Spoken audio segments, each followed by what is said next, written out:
Good morning, কেমন আছো সবাই? আবার একটা নতুন দিন আর নতুন দিনের শুভেচ্ছা সিটিফিল ব্লগ চ্যানেলের পক্ষ থেকে রইল সবার প্রতি।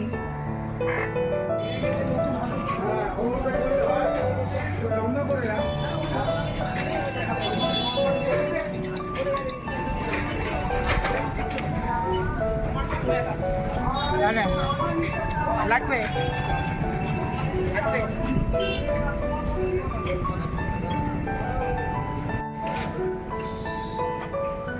দশ না 15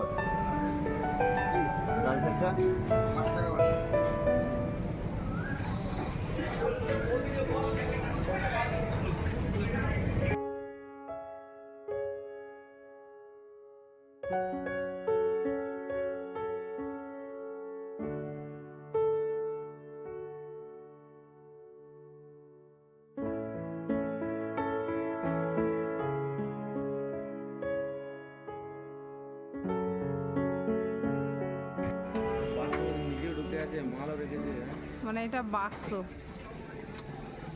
এরকম আইডিয়া করে সবাই দোকান করতে পারো।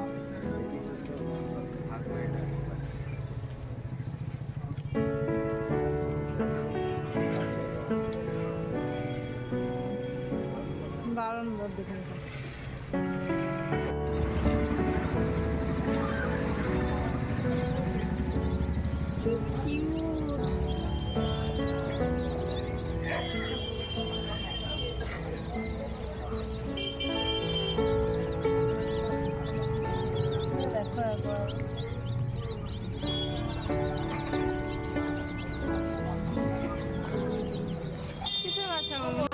থোড় নেবে।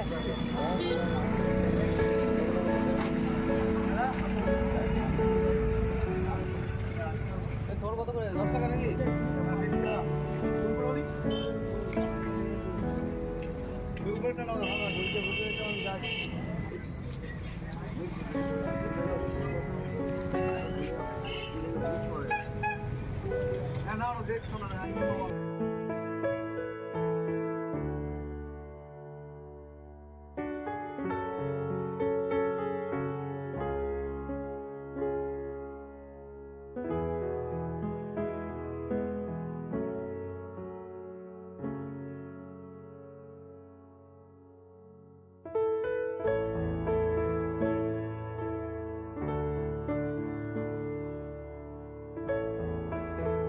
সকাল সকাল দেখতেই পেলে বাজারে গিয়ে কি কিনেছি তাও বলে দিচ্ছি একবার। এখানে থোর আছে, আর এখানে ব্রাহ্মী শাক বাবুকে খাওয়াবো, অগ্ধজকে। আর এটা অরেঞ্জ, আর এটা আখরোট। তো শাকগুলো সব ছাড়িয়ে নিই, রান্নাও বসাতে হবে। চলো শুরু করি। বাবু স্কুল যাবে একটু পর, তো কালকে একটু সময় পেয়েছিলাম, ছাদে হেঁটেছিলাম, কিন্তু আজকে আর সময় পেলাম না। ঘরটা গোছাতে হবে। ফ্রুট বাস্কেটটা সাজিয়ে নিলাম সকাল সকাল অনেকটা ফ্রুটস দিয়ে। এটা ডাইনিং টেবিলেই রাখা থাকে। ব্রাহ্মী শাক এনেছি, ব্রাহ্মী শাকটা কেটে না ছাড়িয়ে নিয়েছি। এবার এটাকে ধুয়ে জল ঝরতে দিলাম, আর এখানে বসিয়ে দিয়েছি ভাত। এখন বাজে 9টা। আর এই যে হবে শাক, মানে ডালটা একটু সম্বর দিয়ে দেবো। ব্রাহ্মী শাক কী করে রান্না করতে হয় সেটা একটু ভিডিও করে দেখিয়ে দিচ্ছি, তোমরা দেখে নাও। আমি এইভাবে রান্না করি। এই রান্নাটা খুব ইজি, এটা ঘি দিয়ে রান্না করতে হয়। তো দেখে নাও কী করে রান্না করছি। কড়াইটা গরম হয়ে গিয়েছে, এবার আমি এর মধ্যে ঘি দিয়ে দিলাম, তারপর এই শাকগুলো দিয়ে দিলাম।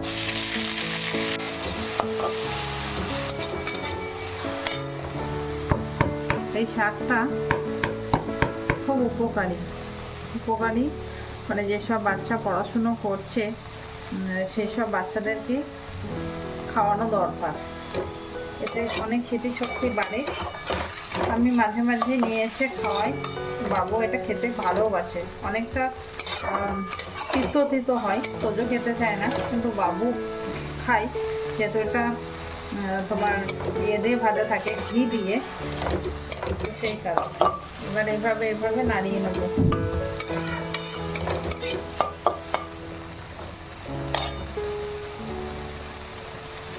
এরপর এতে একটু লবণ আর হলুদ দিয়ে দেব।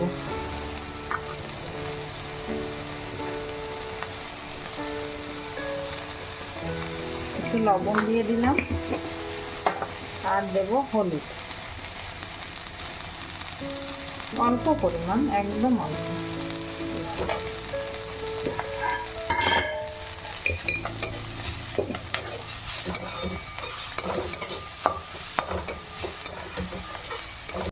এই শাকটা একটু তাই আমি একটু চিনি দিয়েছি, আমরা খেতে পারবে না। আমার ভাজা হয়ে গেল কমপ্লিট। কয়েকটা চিংড়ি মাছ এভাবে নিয়েছি আর বাবুকে ভেজে দেবো। বাবু স্কুল যাবে তো খেয়ে যাবে।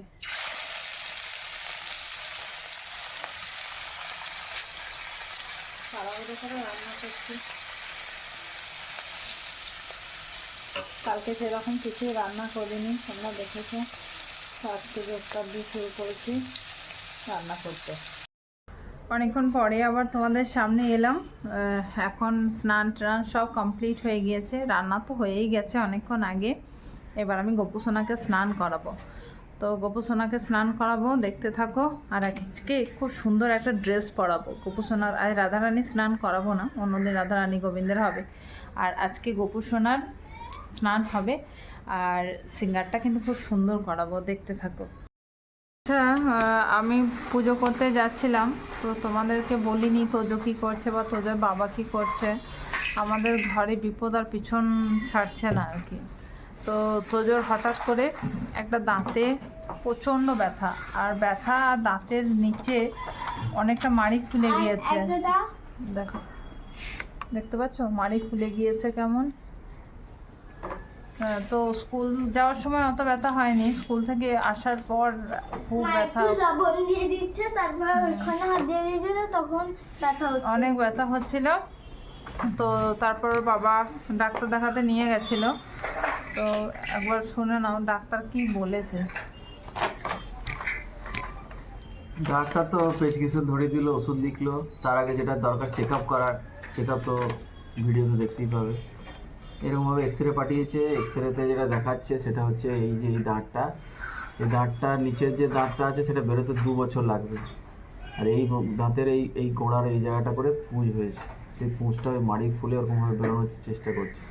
এবার এইটাকে বলছে নাকি বাচ্চাদের পাল্প ট্রিটমেন্ট করতে হবে এখান থেকে।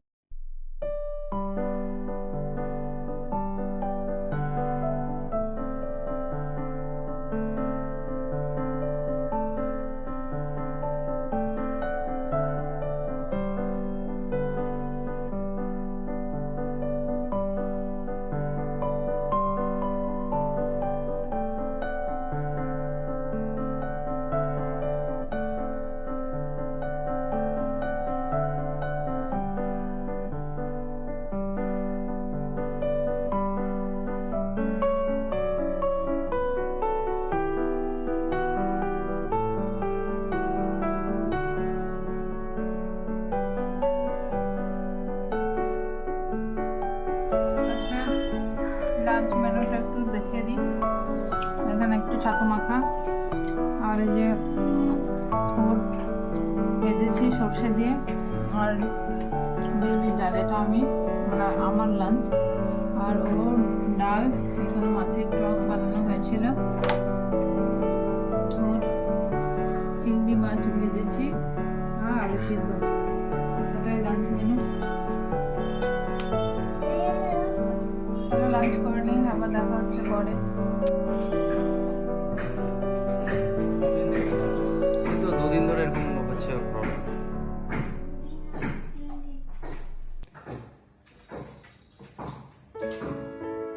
ফোলাটা কাল থেকে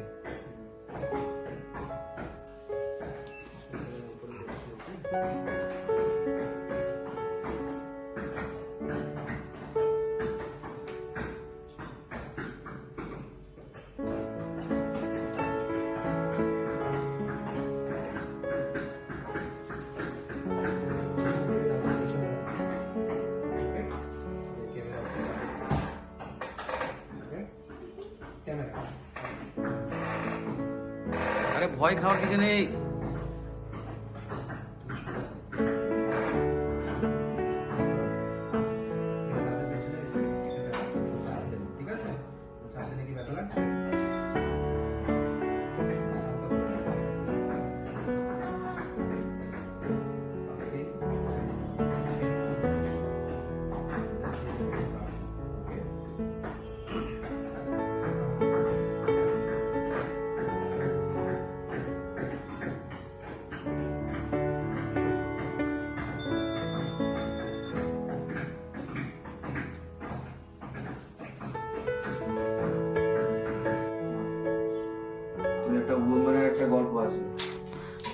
বাবা পড়াচ্ছিল ওকে।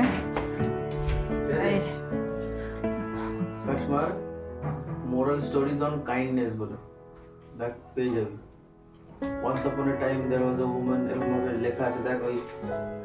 অনেক সন্ধ্যে হয় যে এখন 9:10টার কাছাকাছি।